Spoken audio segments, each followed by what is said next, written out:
नारायणं नमस्कृत्य नरं चैव नरोत्तमं देवीं सरस्वतीं व्यासं ततो जयमुदीरयेत्। तो महाभारत की कथा पढ़ने से पहले ये श्लोक बोला जाता है।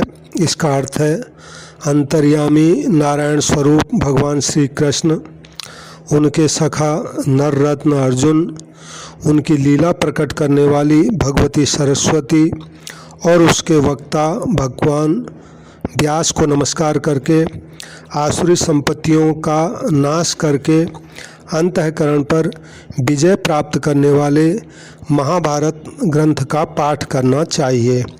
ओम नमो भगवते वासुदेवाय, ओम नमो पितामहाय, ओम नमो प्रजापतिभ्यः, ओम नमो कृष्ण द्वैपायनाय, ओम नमः सर्वविघ्न विनायकेभ्यः। तो महाभारत के संबंध में जो निवेदन किया है प्रकाशक ने, वो मैं आपके सामने रखना चाहता हूँ। गीता प्रेस वालों ने महाभारत संस्कृत वाङ्मय की एक अमूल्य निधि है। इसे शास्त्रों में पंचम वेद के नाम से अभिहित किया गया है। यह भारत का सच्चा एवं बृहत इतिहास तो है ही, जैसा कि इसके नाम से व्यक्त होता है। साथ ही इसमें धर्म, ज्ञान, वैराग्य, भक्ति, योग, नीति, सदाचार, अध्यात्म आदि सभी विषयों का अत्यंत विशद एवं सारगर्भित विवेचन किया गया है।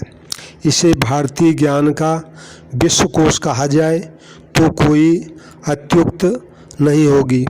इसके रचयिता महर्षि कृष्ण द्वैपायन वेद व्यास जी ने ही अपने श्री मुख से इसके विषय में कहा है। यानी महाभारत के विषय में भगवान वेद व्यास जी ने ही कहा है, यन्ने हास्ति न कुत्रचित्, यन्ने हास्ति न कुत्रचित्। यानी जिस विषय की चर्चा इस महाभारत ग्रंथ में नहीं की गई है, उसकी चर्चा अन्यत्र भी कहीं उपलब्ध नहीं है। श्री मद् भगवत गीता जैसा मूल्य रत्न भी इसी महासागर की देन है। परवर्ती अनेकानेक महाकवियों ने इसी को उपजीव्य बनाकर अपने अमर महाकाव्यों तथा नाटकों की रचना की है। इस ग्रंथ की जितनी प्रशंसा की जाए वह थोड़ी ही है। इसमें कुल मिलाकर 1,00,000 श्लोक हैं। इसी कारण इसे शत सहस्त्री संहिता के नाम से भी पुकारा जाता है। जय श्री राम। सभी श्रोताओं का मेरे संत कल्याण वाणी चैनल में हार्दिक स्वागत है। आज मैं महाभारत की एक छोटी सी कथा आपको सुनाने जा रहा हूँ। श्री राम आदि का जन्म, कुबेर तथा रावण आदि की उत्पत्ति, तपस्या और वर प्राप्ति की इसमें कथा है। ये जो कथा है जन्मेजय जी और वैशंपायन जी के बीच में है।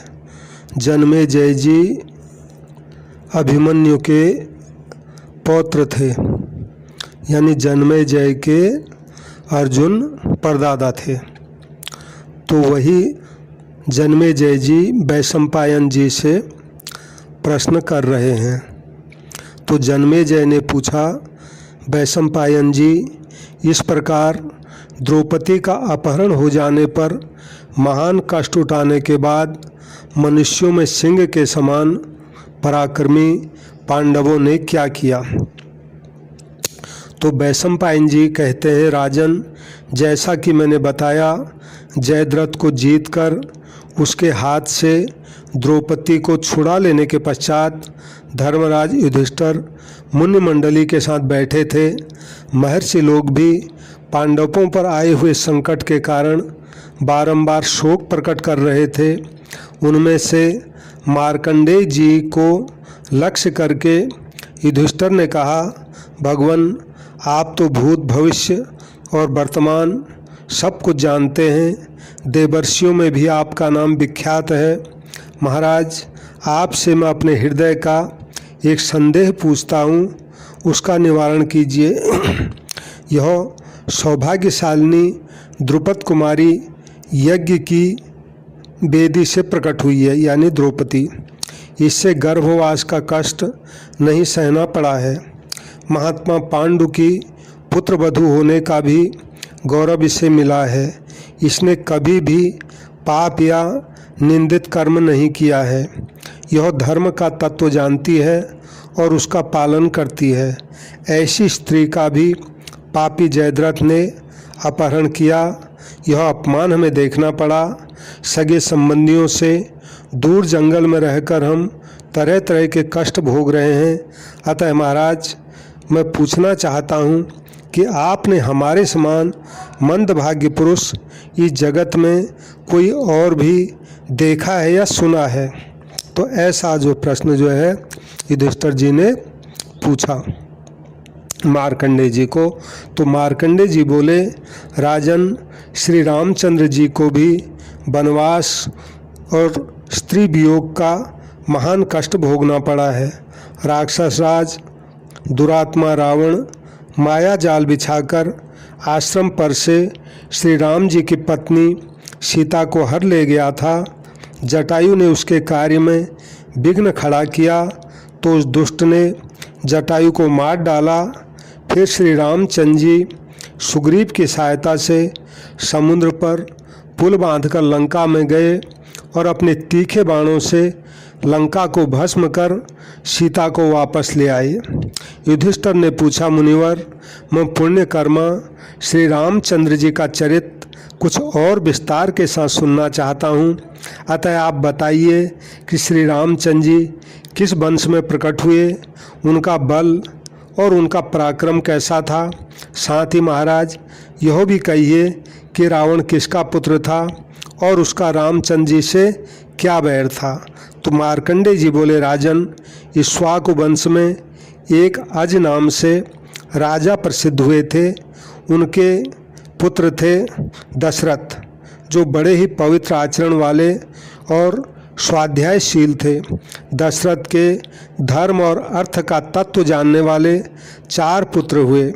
उनके नाम राम, लक्ष्मण, भरत और शत्रुघ्न थे। तो राम की माता कौशल्या थी और भरत की माता कैकेयी थी तथा लक्ष्मण और शत्रुघ्न सुमित्रा के पुत्र थे। विदेह देश के राजा जनक जी की एक पुत्री थी जिसका नाम सीता था। उसको स्वयं विधाता ने ही श्री रामचंद्र जी की प्यारी रानी होने के लिए ही रचा था। इस प्रकार युधिष्ठिर, मैंने यह राम और सीता के जन्म का वृत्तांत बतलाया है। अब रावण के जन्म की कथा सुनो। संपूर्ण जगत की सृष्टि करने वाले स्वयंभू ब्रह्मा जी रावण के पितामह थे। उनके परम प्रिय मानस पुत्र पुलस्त्य जी थे, ऋषि पुलस्त्य जी। पुलस्त्य की पत्नी का नाम गौ था। उससे वैश्रवण यानी कुबेर नामक पुत्र हुआ। वह पिता को छोड़कर पितामह की सेवा में रहने लगा, यानी अपने पिता पुलस्त्य जी को छोड़ करके वो अपने पितामह यानी ब्रह्मा जी की सेवा में रहने लगा।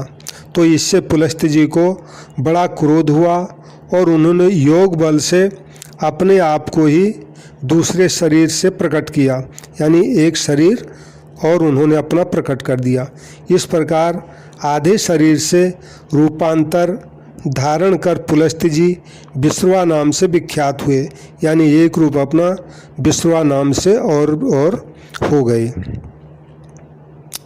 वे वैश्रवण पर सदा कुपित रहा करते थे। वैश्रवण माने कुबेर पर, किंतु ब्रह्मा जी उस पर प्रसन्न थे, इसलिए उन्होंने उसको अमरत्व प्रदान किया, धन का स्वामी और लोकपाल बनाया। महादेव जी से भी उसकी मित्रता कराई और नलकुबर नामक पुत्र उसको प्रदान किया।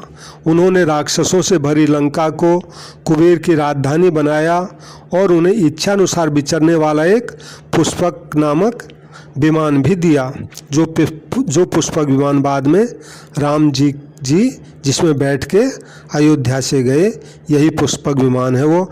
इतना ही नहीं, ब्रह्मा जी ने कुबेर को यक्षों का स्वामी बना दिया और उसे राज की उपाधि भी दे दी। पुलस्त्य के आधे देह से जो विश्रवा नामक मुनि प्रकट हुए थे, वे कुबेर को कुपित दृष्टि से देखने लगे।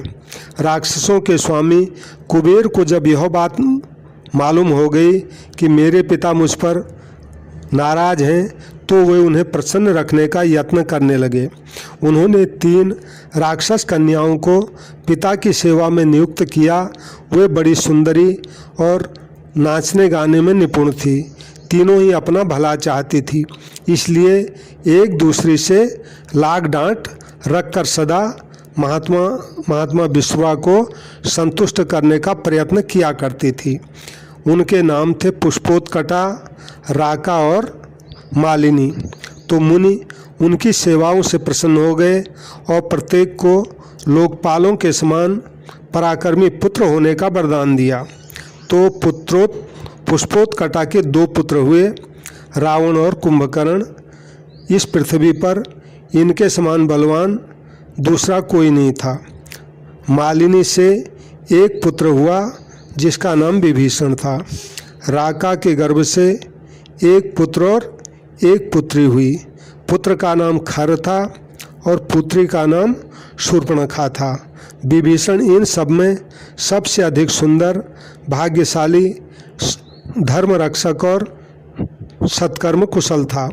रावण के 10 मुख थे, वो सबसे ज्येष्ठ था। उत्साह, बल और पराक्रम में भी वो महान था।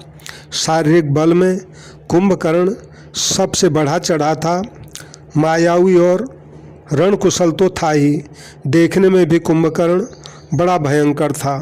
खर का पराक्रम धनुर्विद्या में बढ़ा हुआ था। वह मांसाहारी और ब्राह्मणों का द्वेषी था। शूर्पणखा की आकृति बड़ी भयानक थी। वह सदा मुनियों की तपस्या में विघ्न डाला करती थी। एक दिन कुबेर महान समृद्धि से युक्त हो पिता के साथ बैठे थे। रावण आदि ने जब उनका यह वैभव देखा तो उनके मन में डाह पैदा हो गया।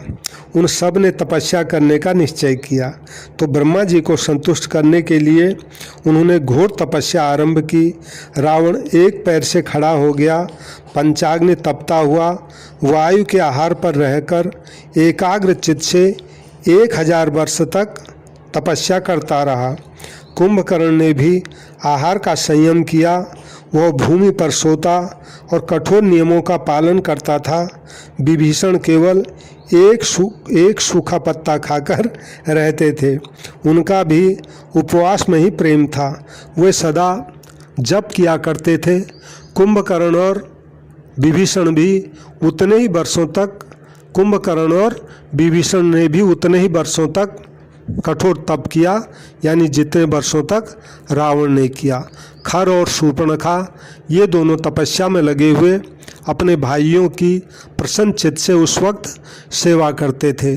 1000 वर्ष पूरा होने पर रावण ने अपने मस्तक काट काट कर अग्नि में उनकी आहुति दे दी। उसके इस अद्भुत कर्म से ब्रह्मा जी बहुत संतुष्ट हुए। उन्होंने स्वयं जाकर उन सबको तपस्या करने से रोका और सबको अलग अलग वरदान का लोभ दिखाते हुए कहा, पुत्रों, मैं तुम सब पर प्रसन्न हूँ, अतः आप तुम वर मांगो और तप से निवृत्त हो जाओ। एक अमरत्व को छोड़कर जो जिसकी इच्छा हो मांग लो, यानी अमरता का वर नहीं मिलेगा। इसके अलावा जो भी तुम वर मांगोगे वो तुम्हारी इच्छा पूरी होगी। फिर रावण की ओर लक्ष्य करके कहा, तुमने महत्वपूर्ण पद प्राप्त करने की इच्छा से अपने जिन मस्तकों की आहुति दी है वे सब पूर्ववत तुम्हारे शरीर में जुड़ जाएंगे। तुम इच्छानुसार रूप धारण कर सकोगे तथा युद्ध में शत्रुओं पर विजयी होगे, इसमें तनिक भी संदेह नहीं है। रावण बोला, महाराज, गंधर्व, देवता, असुर, यक्ष, राक्षस, सर्प, किन्नर तथा भूतों से कभी मेरी पराजय न हो। ब्रह्मा जी ने कहा, रावण, तुमने जिन लोगों का नाम लिया है, इनमें से किसी से भी तुम्हें भय नहीं होगा। तुम्हें केवल मनुष्य से भय हो सकता है। उनके ऐसा कहने पर रावण बहुत प्रसन्न हुआ। उसने सोचा, मनुष्य मेरा भला क्या कर लेंगे, मैं तो उनका भक्षण करने वाला हूँ। इसके बाद ब्रह्मा जी ने कुंभकर्ण से वरदान मांगने को कहा। उसकी बुद्धि मोह से ग्रस्त थी, इसलिए उसने अधिक काल तक नींद लेने का वरदान मांगा। ब्रह्मा जी उसको तथास्तु कहकर विभीषण के पास गए और बारंबार कहा, बेटा मैं तुम पर बहुत प्रसन्न हूँ, तुम भी वर मांगो। विभीषण बोले, भगवान बहुत बड़ा संकट आने पर भी कभी मेरे मन में पाप का विचार न उठे और महाराज बिना सीखे ही मेरे हृदय में ब्रह्मास्त्र के प्रयोग की विधि स्मृति हो जाए। ब्रह्मा जी ने कहा, राक्षस योनि में जन्म लेकर भी तुम्हारा मन अधर्म में नहीं लगा है, इसलिए तुम्हें अमर होने का भी वर दे रहा हूँ, यानी तुम अमर हो जाओगे। तो मार्कंडेय जी कहते हैं, युधिष्ठिर जी, इस प्रकार वरदान प्राप्त कर लेने पर रावण ने सबसे पहले लंका पर ही चढ़ाई की और कुबेर को युद्ध में जीतकर लंका से बाहर कर दिया। भगवान कुबेर लंका छोड़कर गंधर्व, यक्ष, राक्षस और किन्नरों के साथ गंधमादन पर्वत पर आकर रहने लगे। रावण ने उसका पुष्पक विमान भी छीन लिया। इससे रुष्ट होकर कुबेर ने सांप दिया कि यह विमान तुम्हारी सवारी में जो युद्ध में तुम्हें मार डालेगा उसी को यह वहन करेगा। मैं तुम्हारा बड़ा भाई और मान्य था, फिर भी तुमने मेरा अपमान किया। इसका फल यह होगा कि बहुत जल्द तुम्हारा नाश हो जाएगा। यानी कुबेर ने ही उसको श्राप दे दिया। विभीषण धर्मात्मा था, वह सत्पुरुषों के धर्म का विचार करके सदा कुबेर का अनुसरण किया करता था। इससे प्रसन्न होकर कुबेर ने अपने भाई विभीषण को यक्ष और राक्षसों की सेना का सेनापति बना दिया। इधर मनुष्य भक्षी राक्षस और महाबली पिशाचों ने मिलकर रावण को अपना राजा बना दिया। दशानन बड़ा उत्कट बलवान था। उसने चढ़ाई करके दैत्यों और देवताओं के पास जितने रत्न थे सबका अपहरण कर लिया। सारे संसार को रुलाने के कारण उसका रावण नाम सार्थक हुआ। देवताओं को तो वह सदा भयभीत किए रहता था। एक छोटी सी कथा और है, देवताओं के रीछ और बानर योनि में उत्पन्न होने की कथा। तो मार्कंडेय जी कहते हैं, युधिष्ठिर जी, उसके बाद रावण से कष्ट पाए हुए ब्रह्मर्षि, देवर्षि तथा सिद्धगण अग्निदेव को आगे करके ब्रह्मा जी की शरण गए। अग्नि ने कहा ब्रह्मा जी को, भगवान आपने जो पहले वरदान देकर विश्रुवा के पुत्र महाबली रावण को अवध्य कर दिया है, वह अब संसार की समस्त प्रजा को सता रहा है। आप ही उसके भय से हमारी रक्षा कीजिए।